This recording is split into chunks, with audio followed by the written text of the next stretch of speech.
उपमुख्यमंत्री अजित पवार यांचे सुपुत्र पार्थ पवार यांच्या अमिडिया होल्डिंग या कंपनीकडून पुण्यातील कोरेगाव पार्कमध्ये असणारी 1800 कोटी इतकी मोठ्या रकमेची जमीन केवळ 300 कोटी रुपयांमध्ये खरेदी करण्यात आलेली आहे आणि त्याच ठिकाणी आपण आहोत ज्या ठिकाणची ही जमीन त्यांनी विकत घेतलेली आहे। खरं तर महार वतनातली ही जमीन आहे आणि ही अशा प्रकारची वतनातली जमीन कोणालाही विकत घेता येत नाही। मात्र तरी सुद्धा उपमुख्यमंत्र्यांचा मुलगा असल्यामुळे ही जमीन दिला असल्याचा किंवा विकला असल्याचा आरोप आता विरोधकांकडून केला जातोय। अजित पवार यांचे जे पुत्र आहेत पार्थ पवार यांनी IT कंपनी ओपन करायची आहे, त्यामुळे ही जमीन विकत घेतली असल्याची माहिती मिळते। या संपूर्ण प्रकरणात सकाळपासूनच राज्यभरात या प्रकरणामुळे खळबळ उडाली आणि आतापर्यंत यामध्ये मुख्यमंत्री देवेंद्र फडणवीस यांनी सुद्धा कारवाईचे आदेश दिलेले आहेत। तर सूर्यकांत येवले नावाचे जे तहसीलदार आहेत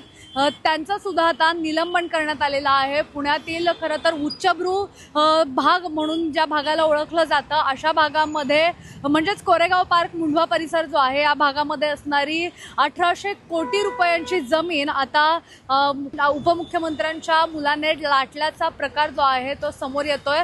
अगदी 300 कोटी रुपयांमध्ये ही जमीन घेतली असल्याचं समोर आलेलं आहे। या संपूर्ण प्रकरणासंदर्भात आता मुख्यमंत्री अजित पवार यांनी तपास करण्याचे आदेश दिलेले आहेत। या प्रकरणामुळे अजित पवार असतील मुख्यमंत्री असतील यांच्यावर अनेक प्रश्नचिन्ह उपस्थित केले गेले आणि त्यामुळेच आता याचा सखोल चौकशी करावी आणि कोण कोण दोषी आहेत त्यांच्यावर कारवाई करण्याचे आदेश दिलेले आहेत। मात्र यामध्ये पुणे जिल्ह्याचे जे जिल्हाधिकारी आहेत जितेंद्र डुडी यांच्यावर सुद्धा प्रश्नचिन्ह उपस्थित केला जातोय। सामान्य नागरिकांना मुद्रांक शुल्क म्हणजे स्टॅम्प ड्युटी जी आहे ती मोठ्या प्रमाणात भरावी लागते आणि त्यानंतर हे व्यवहार होतात। मात्र उपमुख्यमंत्र्यांचा मुलगा असल्यामुळे त्याला कुठल्याही प्रकारची स्टॅम्प ड्युटी का लावण्यात आली नाही आणि त्यासोबतच ही जमीन नेमकी कशा पद्धतीने विकली गेली असे अनेक प्रश्न आता उपस्थित केले जातात।